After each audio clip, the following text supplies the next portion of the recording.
Hola a todos, les habla Shiro Sensei y bienvenidos a un nuevo video. Esta es una edición especial. Resolveremos la parte de matemáticas del examen de admisión de este año de la Universidad de Tokio. Para que tengan una idea, este examen tiene 2 horas y media de duración y solamente son 6 preguntas. Tengan en cuenta que este examen está completamente en japonés, así que me tomé la molestia de traducir cada una de las preguntas. Empecemos. Sean a, b, c y p números reales. Supongamos que el conjunto de números reales que satisfacen las inecuaciones ax cuadrado más bx más c mayor que 0, bx cuadrado más x más a mayor que 0 y cx cuadrado más ax más b mayor que 0. Y el conjunto de números reales que satisfacen x mayor que p coinciden. Pregunta 1. Muestra que a, b y c son mayores o igual a 0. Pregunta 2. Muestra que al menos uno de a, b y c es igual a 0. Y 3. Muestra que p es igual a 0. Entonces, para resolver este problema necesitamos tener en cuenta lo siguiente. Tenemos nuestro sistema de inecuaciones y el problema nos da dos condiciones. La primera es la condición P, la cual es la solución de ese sistema, es decir, los x que satisfacen estas tres inecuaciones, y la condición Q es que x sea mayor a un número real P. Por lo tanto, nuestro conjunto de solución será A es el conjunto de x que cumple la condición P y B es el conjunto de x que satisface la condición Q, en el cual el problema nos dice que estos dos conjuntos coinciden, es decir, son iguales. Para la primera pregunta, muestra que A, B y C son mayores o igual a 0. ¿Cómo lo demostramos? La mejor forma es por contradicción. Vamos a asumir que uno de ellos es menor a 0. Por lo tanto, en la primera inecuación vemos que esta es una parábola de coeficiente principal negativo, por lo tanto está abierta hacia abajo. Y como observamos, el conjunto de valores de x que cumple esa condición que sea mayor a 0 es justamente este intervalo. Pero para la condición Q, vemos que si asumimos el límite de x que tiende al infinito, observamos en el gráfico que va a tender a menos infinito, es decir, va a ser negativo. Por lo tanto, para la condición Q, que x es mayor a p, asumiendo un punto P inicial aquí, vemos que estos dos conjuntos son diferentes, por lo tanto existe contradicción, es decir, lo contrario a menor a 0 será que A es mayor o igual a 0. Y si hacemos lo mismo en el caso de la inecuación 2 y 3, en la inecuación 2 nos dará que B es mayor o igual a 0 y en la inecuación 3 nos dará C es mayor o igual a 0. Por lo tanto tenemos lo que queríamos demostrar. Siguiente pregunta. Muestra que al menos uno de A, B y C es igual a 0. Igualmente por contradicción vamos a suponer que todos son mayores que 0. Por lo tanto tendríamos tres parábolas de coeficientes positivos, donde la solución a estas inecuaciones tendremos los intervalos siguientes, a partir de este punto hacia la derecha y a partir de ese punto hacia la izquierda. Es decir, este es el grupo de x que satisface la condición P.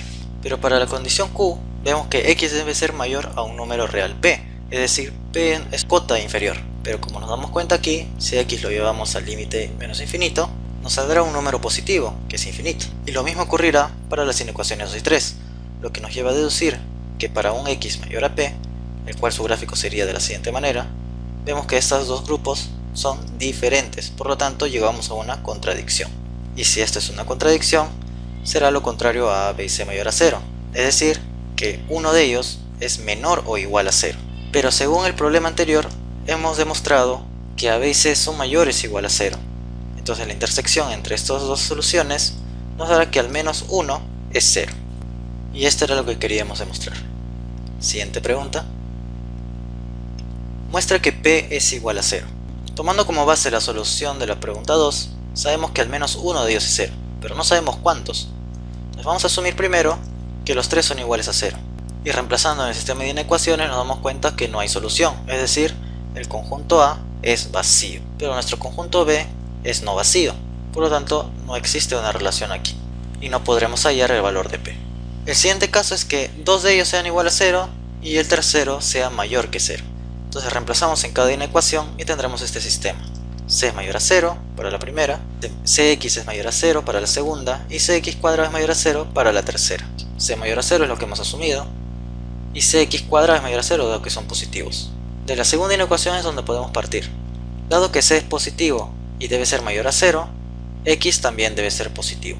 Por lo tanto, nuestro conjunto solución de esas inecuaciones será el conjunto A, son todos los x tales que x es mayor a 0. Pero nuestro conjunto B nos dice que son todos los x tales que x es mayor a p, y según la condición del problema nos dicen que esos dos conjuntos son iguales. Por lo tanto, p es igual a 0. Pero debe ser igual en todos los casos. Para el último caso, vemos que solamente uno va a ser igual a 0 y los demás son mayores que 0. Entonces reemplazamos en las tres inecuaciones y tendremos este sistema. Para la primera inecuación tenemos bx más c mayor a 0, para la segunda bx cuadrado más cx mayor a 0 y para la tercera cx cuadrado más b mayor a 0.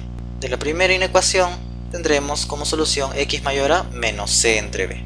Para la segunda inecuación vamos a factorizar y tendremos como solución x menor a menos c entre b o x mayor a 0. Y para la tercera inecuación vemos que cx cuadrado más b ya es positivo, por lo tanto no hay necesidad de resolverlo. Es decir, la solución de este sistema de inecuaciones es la intersección de estos dos intervalos, en los cuales nos dará que x es mayor a 0.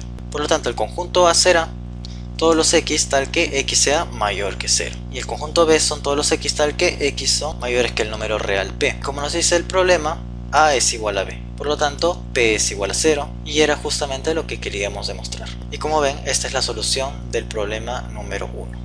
Siguiente pregunta. Cuando los puntos P, Q y R en el plano no están en la misma línea recta, el área del triángulo con ellos como vértices está representada por triángulo PQR. Si P, Q y R están en la misma línea recta, es decir, son colineales, el área va a ser 0. Entonces sean A, B y C tres puntos en el plano y el área del triángulo ABC es igual a 1. Si un punto X en el mismo plano se mueve mientras satisface esta condición, el área del triángulo ABX más el área del triángulo BCX más el área del triángulo CAX está entre 2 y 3, hallar el área del alcance en el cual X puede moverse. Este es un problema interesante y vamos a ver cómo lo resolvemos. Para solucionar este problema, primero tenemos que tener las condiciones, las cuales son las siguientes: que el área de la región triangular ABC es igual a 1 y que el área de las regiones ABX, BCX y CAX están entre 2 y 3. Por lo tanto tendremos primero aquí nuestra región triangular con sus respectivos lados. Ahora analizaremos el punto X. X está en el plano, si lo ponemos en el interior, analizaremos cada una de las regiones y nos daremos cuenta que la suma de estas tres regiones ABX, BCX y CAX juntas suman el área del triángulo ABC, que es igual a 1. Por lo tanto, si lo reemplazamos en la segunda condición, veremos que nos da una contradicción. Es decir, X no está en el interior, X está en el exterior de la región triangular ABC. Entonces, con esta conclusión, tenemos aquí nuestro triángulo ABC con sus respectivos lados. Ahora analizaremos el punto X en el exterior del triángulo ABC. Pero existen dos posibilidades: que esté exterior relativo a los lados y relativo a los vértices. Por lo tanto, primero analizaremos cuando está relativo a los lados. Pondremos nuestro punto X aquí, uniremos a los vértices y con la segunda condición hallaremos cada una de las áreas.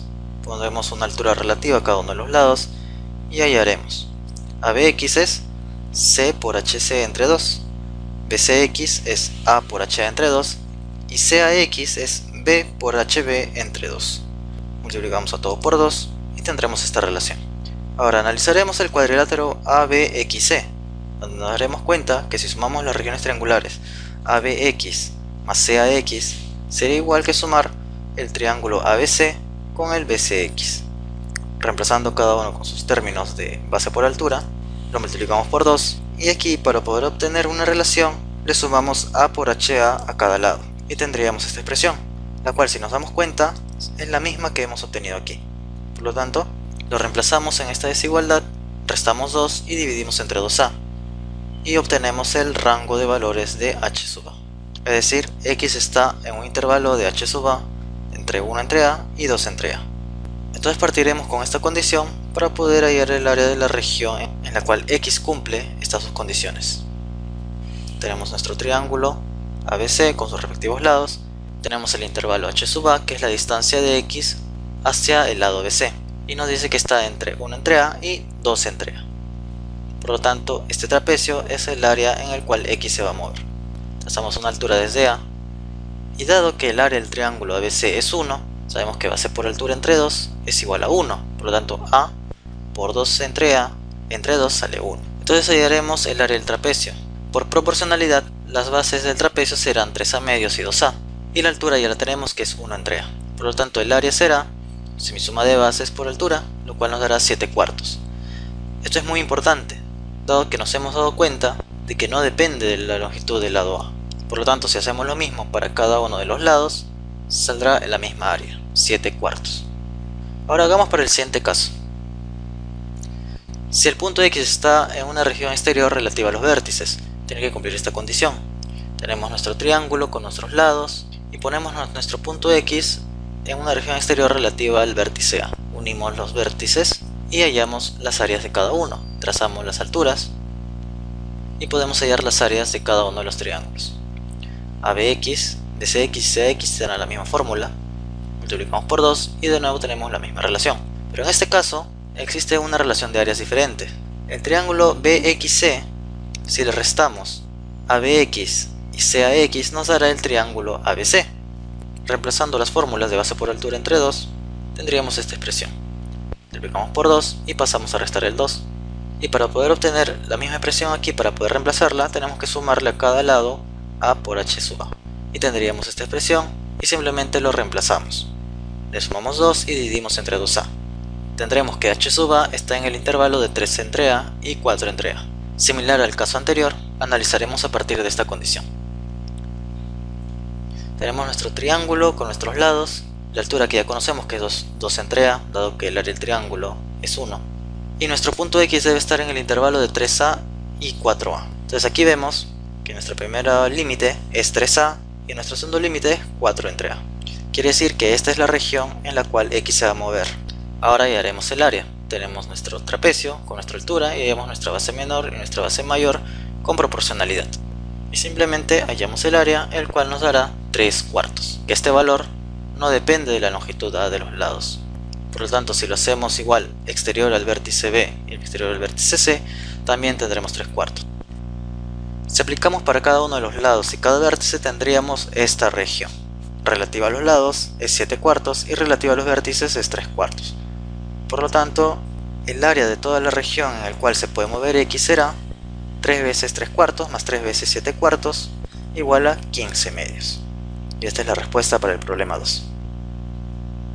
Muchas gracias por ver el video y suscríbete para ver los más recientes. Visita mi página de Facebook, Shiropi Sensei, y si necesitas asesorías puedes escribirme a este email. Nos vemos en este video, problema 3 y 4. Son muy interesantes. Muchas gracias.